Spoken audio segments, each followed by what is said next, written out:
फक्त चेकअपचे एवढे पैसे? हाय, आय डॉक्टर मोनाली.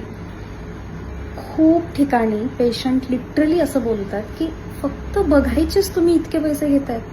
काय केलं तुम्ही? फक्त इकडे तिकडे बघितले दात, कसले एवढे पैसे? सांगते, तुमचे दात कोणी बघेल, दाखवा तुम्ही, घरच्यांना दाखवा, फ्रेंड्सला दाखवा. बघायचे पैसे नाही आहेत ते. दात बघितल्यानंतर ती कंडिशन काय आहे, पेशंटला कुठल्या ट्रीटमेंटची गरज आहे, कुठली ट्रीटमेंट कुठल्या दातासाठी सुटेबल असेल आणि त्याच्यावर उपचार तुम्हाला सुचवला जातो. जो उपचार नॉलेजने, शिक्षणाने येतो, त्याचे ते पैसे असतात. फक्त बघण्याचे पैसे नाही घेत डॉक्टर.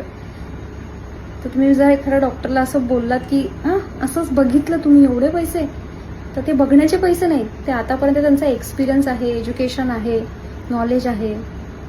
त्या नॉलेजचा ते वापर करतात. तुमच्यासाठी त्या नॉलेजचा वापर करून तुम्हाला योग्य तो सल्ला देतात.